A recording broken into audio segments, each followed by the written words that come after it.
Selamat sore, Shalom. Atas nama presbiter yang bertugas saat ini, mengucapkan selamat datang dan selamat beribadah dalam ibadah keluarga saat ini. Kiranya ibadah ini dapat menjadi berkat bagi kita semua. Pemberita firman Tuhan akan disampaikan oleh Vikaris Jonathan D. Kris Utomo. Jemaat, mari berdiri untuk menghadap Tuhan dan menyambutnya serta memuliakan namanya karena kasih setianya besar atas kita.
Jemaat sekalian, mari kita satu di dalam doa.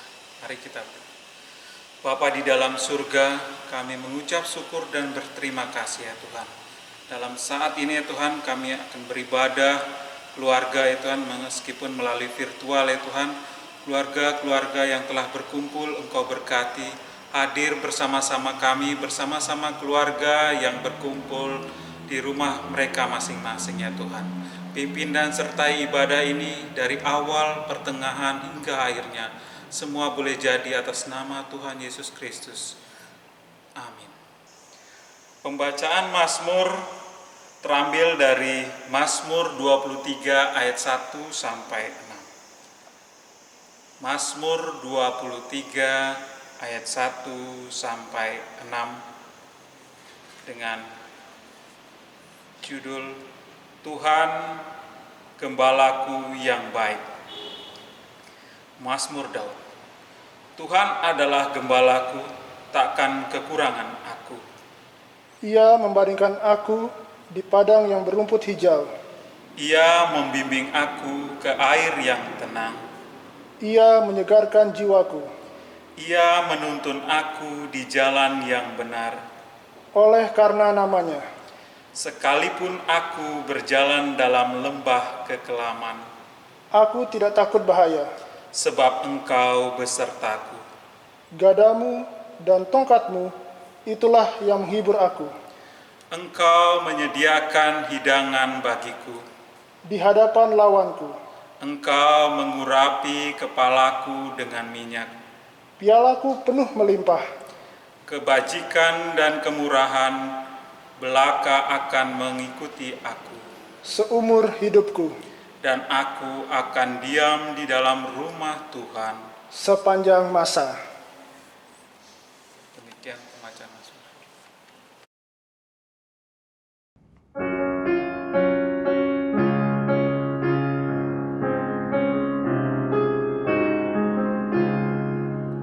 Sabdamu abadi, sabdamu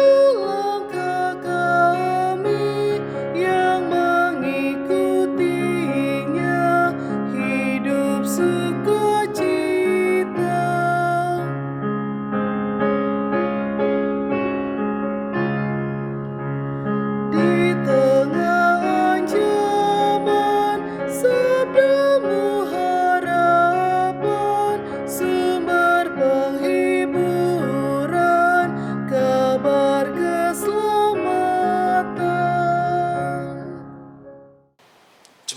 dikasihi Tuhan Yesus Kristus, sebelum kita merenungkan kebenaran firman Tuhan, marilah kita berdoa mohon bimbingan Roh Kudus.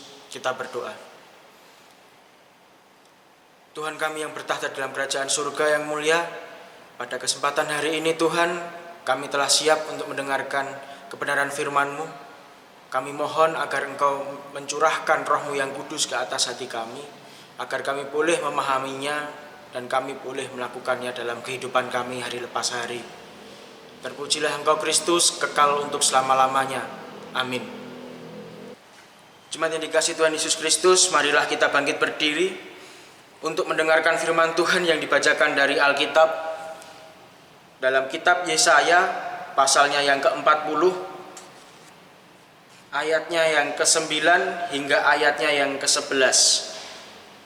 Yesaya 40, ayat 9 hingga yang ke-11, saya akan membacakan untuk kita semua, yang mengatakan, Hai Sion, pembawa kabar baik, naiklah ke atas gunung yang tinggi. Hai Yerusalem, pembawa kabar baik, nyaringkanlah suaramu kuat-kuat, nyaringkanlah suaramu, jangan takut. Katakanlah kepada kota-kota Yehuda, lihat, itu Allahmu. Lihat, itu Tuhan Allah. Ia datang dengan kekuatan dan dengan tangannya ia berkuasa. Lihat, mereka yang menjadi upah jerih payahnya ada bersama-sama Dia, dan mereka yang diperolehnya berjalan di hadapannya. Seperti seorang gembala, ia menggembalakan kawanan ternaknya dan menghimpunkannya dengan tangannya. Anak-anak domba dipangkunya, induk-induk domba dituntunnya dengan hati-hati. Demikian pembacaan Alkitab. Berbahagialah setiap orang yang tidak hanya mendengarkan kebenaran firman Tuhan, melainkannya melakukan dalam kehidupan hari lepas hari. Terpujilah Kristus. Haleluya.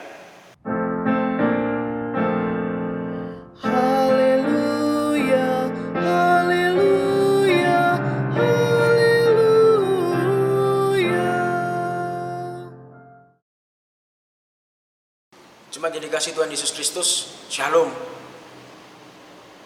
Pembacaan kita pada ibadah keluarga hari ini terdapat dalam Yesaya 40 ayat 9 hingga 11 yang diberikan tema Allah Gembala yang baik. Nah, jemaat yang dikasihi Tuhan, setiap manusia memiliki kecenderungan untuk mengalami kegagalan. Dan ketika kita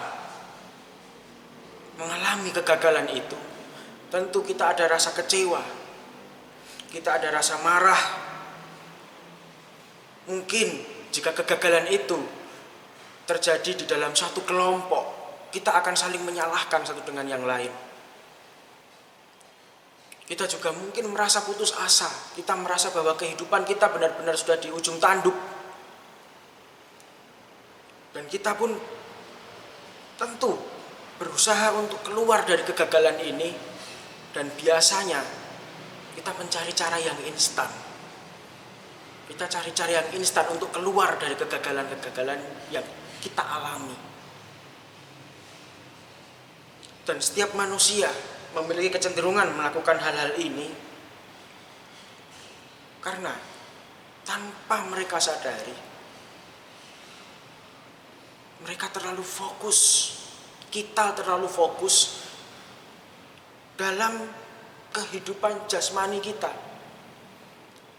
Memang kebutuhan jasmani itu penting, akan tetapi fokus utama kita bukan untuk kehidupan jasmani ini. Kalau kita fokus dalam kehidupan jasmani, maka kita akan mudah dikuasai oleh hawa nafsu duniawi. Dan akhirnya kita pun melakukan hal-hal yang tidak berkenan di hadapan Allah. Dan ketika kita jatuh di dalam kegagalan, maka mungkin kita mengatakan seperti ini, Tuhan, di manakah Engkau? Tuhan, mengapa Engkau membiarkan kegagalan ini jatuh menimpa kehidupanku? Tuhan, apakah Engkau tidak memperdulikanku? Apakah Engkau tidak memperhatikan kehidupanku? Aku telah berseru kepadamu ya Tuhan. Namun mana? Tidak ada perubahan yang terjadi di dalam kehidupanku. Yang ada malah kegagalan ini semakin menekan kehidupanku, semakin menghimpit keluargaku. Mungkin kita pernah berpikir mengatakan hal demikian. Atau mungkin kita juga pernah merasa bahwa ketika kegagalan itu hadir dalam kehidupan kita, kita merasa bahwa Tuhan itu telah pergi dari kehidupan kita. Kita merasa bahwa Tuhan telah pergi dari kehidupan kita. Jemaat yang dikasihi Tuhan Yesus Kristus, konteks bacaan kita ini adalah ketika bangsa Israel sedang di dalam masa pembuangan, di mana ketika mereka di dalam masa pembuangan bisa dikatakan mereka mengalami yang namanya kegagalan. Mereka kehilangan kejayaan, mereka kehilangan kemakmuran, kemiskinan hadir di dalam kehidupan mereka. Mereka tidak lagi sebagai orang yang merdeka, mereka sebagai budak. Dan ketika mereka berada di situasi seperti ini, mereka merasa bahwa Tuhan telah meninggalkan kehidupan mereka. Perasaan ini didukung karena bait Allah juga dihancurkan oleh bangsa Babel, di mana bait Allah itu merupakan pusat peribadahan. Bait Allah merupakan simbol dari kehadiran Allah di tengah-tengah kehidupan bangsa Israel. Dan penulis kitab Yesaya ini, yakni Yesaya itu sendiri, ia berusaha untuk membuat bangsa Israel menghilangkan pemahaman seperti itu. Ia ingin agar bangsa Israel menyadari, yang pertama, mereka adalah bangsa yang dipilih oleh Allah. Dengan demikian, Allah tidak mungkin meninggalkan kehidupan mereka. Allah tetap hadir dan tetap memimpin kehidupan mereka meskipun mereka di dalam masa-masa pembuangan, masa-masa sulit. Buktinya apa bahwa Allah memimpin mereka? Buktinya adalah Babel semakin lama kekuatannya semakin menurun. Ditambah lagi munculnya bangsa Persia sebagai kekuatan baru yang pada akhirnya mengalahkan Babel, sehingga bangsa Israel keluar dari masa pembuangan di Babel dan mereka pun mendapatkan yang namanya kemerdekaan. Ini adalah bukti bahwa Tuhan hadir dan Tuhan memimpin kehidupan mereka. Kemudian yang kedua, Nabi Yesaya ingin agar bangsa Israel menyadari bahwa segala kegagalan yang harus mereka alami sekarang itu bukan salah Tuhan, melainkan karena mereka sendiri, bangsa Israel sendiri, menumpuk berbagai macam kejahatan. Artinya Bapak Ibu, jika kita mengalami kegagalan, marilah kita coba koreksi kehidupan kita. Kita koreksi dulu kehidupan kita sebelum kita mengatakan, di mana Engkau Tuhan? Mengapa Engkau izinkan kegagalan ini jatuh di dalam kehidupanku?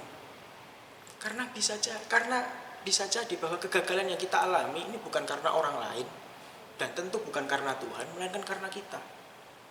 Karena kita yang telah menyakiti hati orang, karena kita yang telah membuat orang lain marah, atau mungkin karena kita malas. Coba kita koreksi kehidupan kita sendiri. Jemaat yang dikasihi Tuhan Yesus Kristus, ketika bangsa Israel jatuh di dalam masa pembuangan, di dalam kegagalan yang mereka alami, itu pun juga membuktikan bahwa manusia adalah makhluk yang rentan, makhluk yang rapuh dan tidak kekal. Kita pun demikian. Kita penuh dengan kelemahan, maka dari itu kita cenderung untuk jatuh di dalam kegagalan.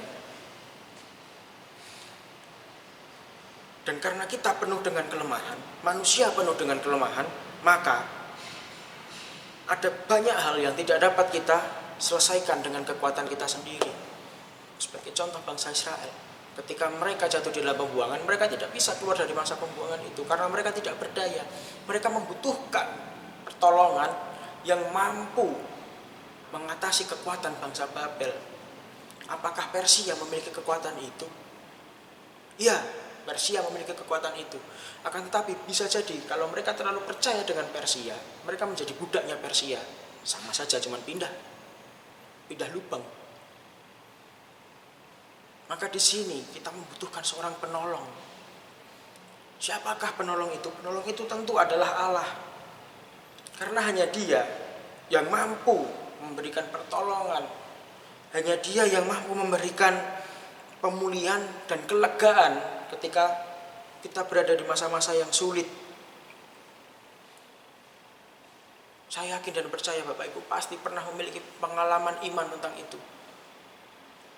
Allah menolong kehidupan kita. Dan karya pertolongan Allah ini merupakan bukti bahwa Allah hadir di tengah-tengah kehidupan kita.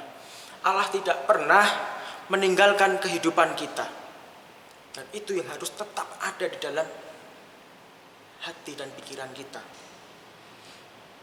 Dan ketika kita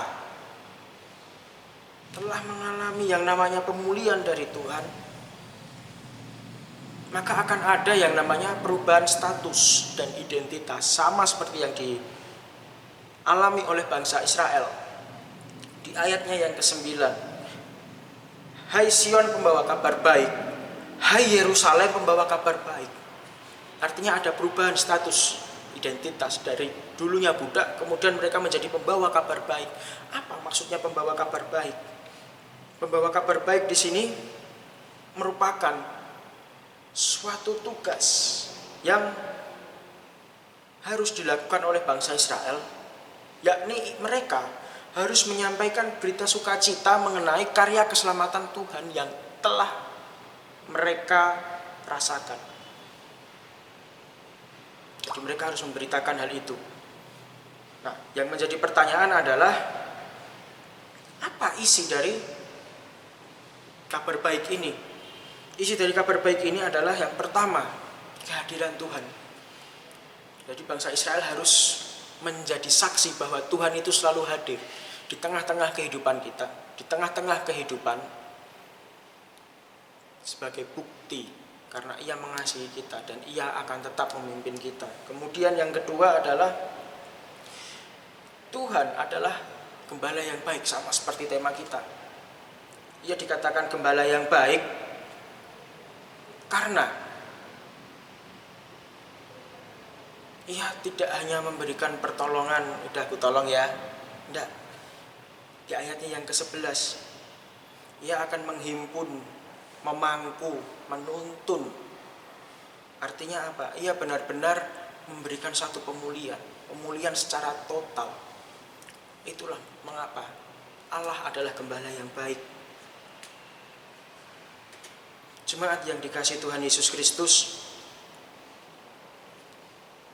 ketika kita jatuh di dalam kegagalan, tentu perasaan-perasaan kecewa, perasaan-perasaan negatif lainnya akan muncul di dalam kehidupan kita. Dan kita pun sebagai orang yang percaya kepada Allah, kita harus mengimani bahwa Allah itu adalah gembala yang baik. Ya, Allah itu adalah gembala yang baik. Dan gembala itu hadir di tengah-tengah kehidupan kita. Siapakah Dia? Yesus Kristus. Yesus Kristus hadir di tengah-tengah kehidupan kita. Ia berpelayanan di tengah-tengah kehidupan kita. Dan Ia memulihkan kehidupan kita. Coba kita melihat bagaimana Yesus Kristus selama ada di dunia ini. Ya. Yesus Kristus menyembuhkan, memulihkan banyak orang tanpa melihat status sosial, status ekonomi, status politik mereka, jabatan mereka. Tidak melihat hal itu. Dan ia tidak hanya memulihkan kehidupan fisik kita, ia tidak hanya menyembuhkan penyakit kita, melainkan ia juga menebus dosa kita di atas kayu salib. Ia merelakan dirinya mati di atas kayu salib. Bukankah itu merupakan sebuah bukti bahwa Yesus Kristus adalah gembala yang baik? Dan kalau Yesus Kristus adalah gembala yang baik, maka ketika kita mengimani hal itu, kita juga harus menjalin relasi dengan Tuhan agar iman dan pengharapan kita kepada Tuhan tetap ada di dalam hati. Menjalin relasi dengan Tuhan dapat kita lakukan dengan yang pertama, taat dan setia kepada Tuhan. Kita lakukan perintahnya, kita jauhi apa yang menjadi larangannya. Dan yang kedua adalah rajin beribadah, entah itu bersaat teduh maupun mengikuti ibadah persekutuan, terlebih di masa COVID ini, di mana persekutuan masih secara online. Pertanyaan reflektif bagi kita adalah apakah kita mengikuti ibadah itu dengan penuh kesungguhan. Dan kemudian yang ketiga adalah untuk menjalin relasi dengan Tuhan, maka kita harus tetap berbuat baik kepada sesama meskipun kita mengalami kesulitan-kesulitan hidup. Di mana kalau kita melihat kondisi sekarang akibat COVID-19 ini, ada banyak orang yang mengalami kegagalan dalam bidang usaha. Ada banyak orang yang berduka karena mereka mengetahui bahwa ada anggota keluarganya yang positif COVID, bahkan mungkin meninggal karena COVID. Ada banyak orang yang dirumahkan, mereka mengalami kesulitan-kesulitan ekonomi. Dan kita sebagai orang yang percaya kepada Tuhan, kita harus hadir, kita harus memberitakan kabar baik. Kita harus beritakan bahwa Yesus adalah gembala yang baik. Dan kita juga harus memberitakan bahwa Yesus pun sebagai gembala yang baik, ia juga telah memberikan orang-orang yang baik di sekitar kita untuk menguatkan, untuk memotivasi, untuk menolong. Orang-orang itu adalah istri atau suami, anak-anak, keluarga besar, para sahabat, dan juga gereja. Dan kita sebagai warga gereja, kita juga harus terlibat di dalamnya agar mereka tetap kuat, mereka tetap berpengharapan dan tetap beriman kepada Allah meskipun mereka harus mengalami berbagai macam kesulitan hidup. Selamat memberitakan bahwa Tuhan adalah gembala yang baik bagi setiap orang, dan percayalah bahwa pertolongan Tuhan nyata di dalam kehidupan kita. Amin.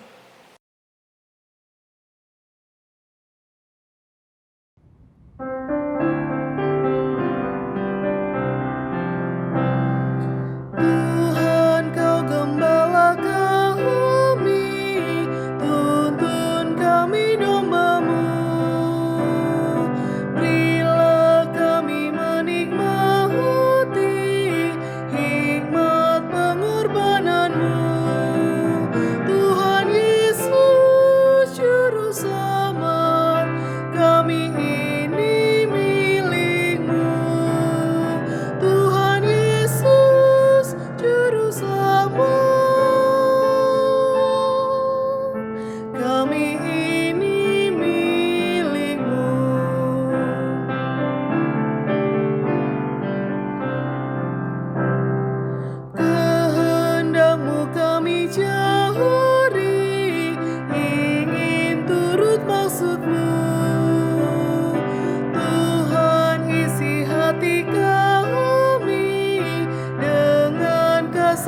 penuh. Tuhan Yesus Juru Selamat, tak terhingga kasih-Mu. Tuhan Yesus Juru Selamat, tak terhingga kasih-Mu. Jemaat yang dikasihi Tuhan Yesus Kristus, marilah kita bersatu dalam doa syafaat. Kita berdoa. Puji dan syukur kami naikkan kepadamu ya Allah, karena begitu besar kasih setiamu dalam kehidupan kami. Engkau telah memimpin kami sepanjang kami melakukan aktivitas dari pagi hingga malam ini.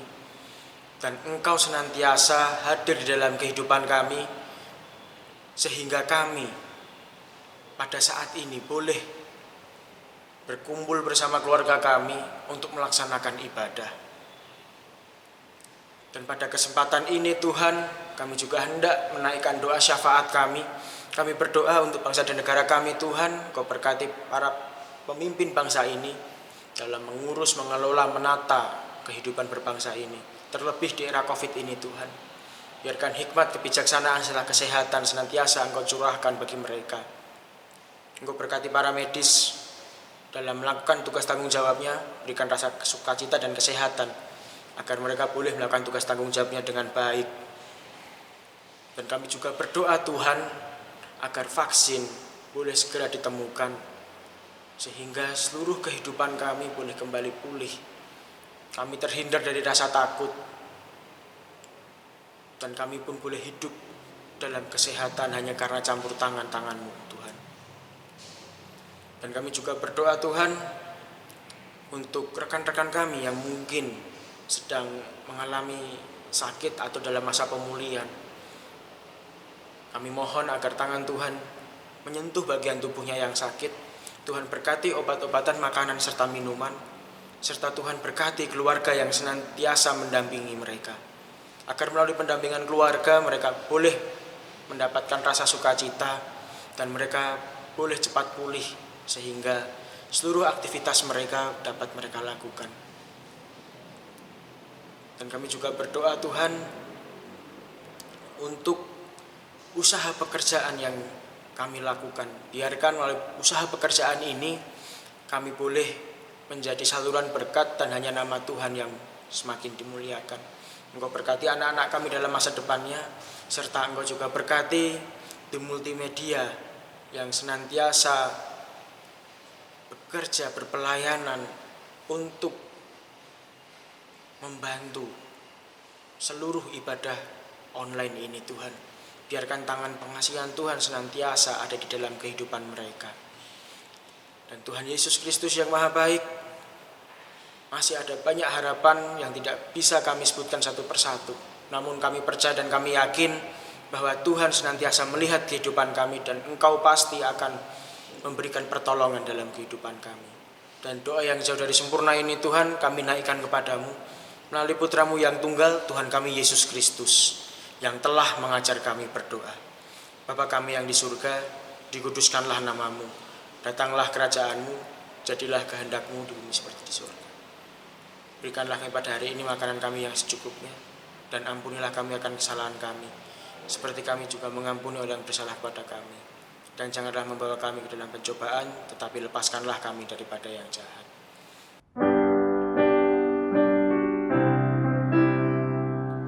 Karena Engkaulah yang punya kerajaan dan kuasa dan kemuliaan sampai selama-lamanya. Amin. Jemaat, marilah kita mengucap syukur kepada Tuhan dengan memberi persembahan kepadanya. Ingatlah firman Tuhan dari 2 Korintus 9 ayat 7 yang menyatakan, hendaklah masing-masing memberikan menurut kerelaan hatinya, jangan dengan sedih hati atau karena paksaan. Sebab Allah mengasihi orang yang memberi dengan sukacita. Tuhan memberkati saudara dan persembahan saudara.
Mari berdiri untuk menyerahkan persembahan ini kepada Tuhan dalam doa syukur.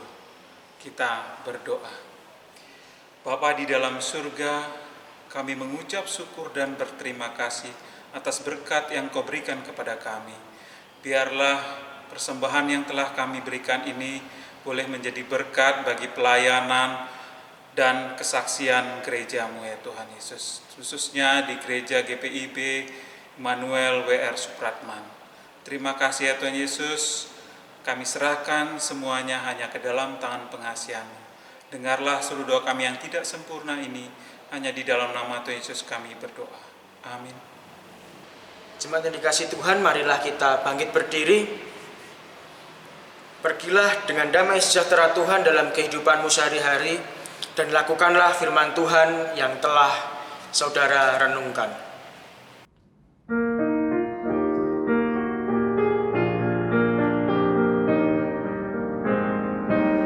Ku yakin Tuhan tuntun langkahku, serta membuka jalan bagiku.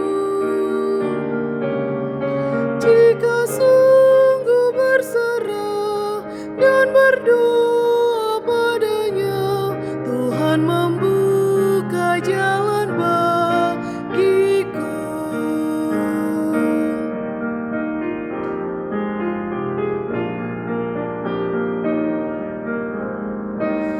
Ku yakin Tuhan tuntun langkahku,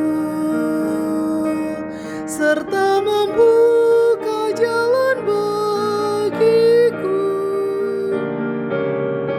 Ku mencari wajah-Nya, maka malam pun cerah. Tuhan membuka jalan bagiku. Marilah kita arahkan hati dan pikiran kita kepada Tuhan, serta kita terima berkat-Nya. Kasih karunia Tuhan Yesus Kristus, kasih Allah Bapa dan persekutuan dengan Roh Kudus, kiranya menyertai kita semua mulai saat ini dan sampai selama-lamanya.